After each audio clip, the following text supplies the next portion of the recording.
Oke, my friend, kita sudah sampai di Terminal 3 Cengkareng. Kita tadi pakai Air Asia, eh, perjalanannya sesuai dengan schedule, smooth banget, alhamdulillah. And here we are. Halo my friend, assalamualaikum, selamat pagi. Ketemu lagi dengan saya Ricky di channel Cerita Ricky. Ya, karena banyak banget yang DM AA, ya, ceritain dong pada saat landing dan sampai di Indonesia itu prosesnya apa aja yang harus dilalui. Oke my friend, walaupun AA belum mandi, baru bangun tidur udah langsung ke kebon, demi my friend, biar my friend menjadi tahu. Ya my friend, ketika kita landing di Indonesia, kita tiba, kalau pakai Air Asia ya, karena saya pakai Air Asia, saya nggak tahu kalau pesawat lain, tapi Air Asia kita landingnya di Jakarta itu di Terminal 3 Cengkareng di sini. Tempatnya masya Allah bagus banget, kalau menurut saya beda ya, banyak perubahan. Tapi sayang tidak ada troli pas kita landing itu, tidak ada troli dan agak cukup jauh untuk sampai ke tempat troli, karena kan bagi sebagian orang yang membawa anak dengan bawaan yang banyak akan ribet, terutama bagi yang datangnya flightnya itu malam, tengah malam, pasti anak-anak kita itu dalam kondisi tidur gitu ya, jadi harus gendong dan juga bawa banyak barang gitu, agak repot, akhirnya ya terpaksa harus dibangunin anaknya. Oke, anyway, bukan itu yang mau kita bahas. Nah, setelah kita landing itu kita jalan nih ke sini. Nanti kita akan sampai di tempat pengecekan PCR atau pengecekan dokumen RT-PCR kita, yaitu di lokasi Satgas COVID-19. Nah, di sini dokumen yang akan ditanyain adalah aplikasi Peduli Lindungi. Nah, kamu harus scan aplikasi Peduli Lindungi. Kalau nggak punya atau aplikasi Peduli Lindunginya belum di approve gitu, kamu harus masuk ke zona yang pengecekan PCR test. Jadi ada dua line. Yang di sini yang udah bisa scan barcode dengan aplikasi Peduli Lindungi lulus langsung. Yang di sebelah kirinya itu yang harus dicek dulu, bahkan harus di PCR test ulang. Nah, nanti ini seru nih ya. Jadi ada dua line, nah, gitu ya. Yang ini langsung terus jalan, yang ini harus dicek-cek dulu, bahkan ada yang harus di PCR test. Oke. Nah, saya sendiri adalah orang yang termasuk harus menuju ke jalur yang harus PCR test. Tapi saya nggak mau di PCR test ya. Bahkan di saat itu saya tidak lihat ada pengecekan suhu badan ya, tidak ada. Jadi saya disuruh masuk ke line yang harus dicek PCR test itu dengan alasan pertama, karena saya tidak bisa scan barcode menggunakan aplikasi Peduli Lindungi. Tapi itu bukan karena salah saya, karena salah aplikasi Peduli Lindungi yang belum juga approve pemindahan sertifikat vaksin dari MySejahtera saya ke ke aplikasi Peduli Lindungi. Sudah 2 minggu loh saya nunggu di approve gitu ya. Yang pertama 4 minggu pertama ditolak, kemudian saya submit lagi, katanya KTP saya salah, saya submit lagi ulang dan belum ada kabar sampai 2 minggu. Jadi saya disuruh ke counter PCR test, ditanyain mana paspornya, boarding passnya, dan juga mana hasil PCR test saya dari Malaysia. Saya serahin semuanya. Kemudian si ibu itu nanya, ya udah Pak, di PCR test saja. Saya bilang saya nggak mau, maaf, kenapa saya harus di PCR test? Dia jawab karena aplikasi Peduli Lindungi saya belum diluluskan. Saya bilang ya kenapa tidak diluluskan, itu yang saya mau tahu. Saya bilang saya sudah apply 2 minggu sebelum flight loh, saya bilang. Kalau persoalannya saya baru download tadi malam, kemudian sekarang harus di PCR test karena belum diluluskan, saya masih bisa mau nerima. Tapi kalau udah 2 minggu dan si aplikasi PCR testnya belum juga approve, tanpa ada reason, masih dalam pemantauan statusnya, saya nggak mau PCR test. Dan saya sudah buat PCR test beberapa jam sebelum sampai di sini dan hasilnya negatif. Dan saya rasa itu cukup, saya bilang gitu ya. Nah, nggak berdebat sih, mbaknya juga kooperatif, jadi cukup kita saling memahami. Akhirnya saya diperbolehkan lanjut ke perjalanan berikutnya, yaitu ke bagian pengambilan bagasi ya. Ya, ke imigrasi dulu, pengembangan bagasi dulu ya. kalau nggak salah ke imigrasi dulu, kemudian ke pengambilan bagasi gitu ya. Nah, bagasi sudah dapat, nih bagasinya sudah dapat. Setelah itu kita akan masuk ke wilayah. Di situ ada tulisannya pendaftaran nomor email. Jadi ada yang daftar, ada yang tidak, karena kan tidak wajib.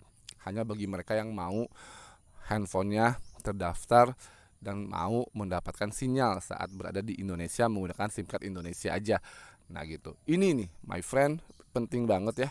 Jadi sebelum kamu tiba di Indonesia, pastikan kamu udah isi pendaftaran email dan sudah ada barcode seperti ini. Ya. Kenapa? Karena kalau enggak, kamu baru mau ngisi saat tiba di email, ya Allah, antriannya itu panjang banget. Karena beberapa teman-teman kita itu nggak paham kan, nggak paham cara mengisi data di link yang diberikan oleh bea cukai. Ya maklum lah ya, nggak semuanya melek informasi atau teknologi gitu bisa dipahami. Tapi yang namanya landing di tengah malam itu kan capek banget. Belum kita ditungguin oleh orang-orang yang mau jemput kita. Kalau kita 2 jam atau 3 jam disuruh nunggu untuk didaftarin satu-satu sama bapaknya, kasihan bapaknya juga. Bapaknya juga kecapean. Wah, kenapa nih gak didaftarin dulu, dia bilang gitu. Jadi dia harus ngecek handphone kalian sampai dijajarin di meja tuh, cek satu-satu, terus diisiin, cek satu. Ya capek banget. Nah, saya nanya nih, ini antrian apa? Saya bilang, kenapa rame sekali? Oh, ini yang belum didapatkan barcode-nya. Oh, alhamdulillah saya sudah ada barcode emailnya ini, Pak. Kalau gitu, kalau yang sudah ada barcode silakan masuk ke ruangan ini, dia bilang. Nah, di ruangan ini yang udah pada punya barcode. Jadi tinggal di-scan aja sama si bapaknya. Tapi ternyata, my friend, agak lama juga nunggu karena ada beberapa emak-emak, ibu-ibu, bapak-bapak yang juga belum registrasi secara online di link bea cukai, juga nongkrongnya di situ.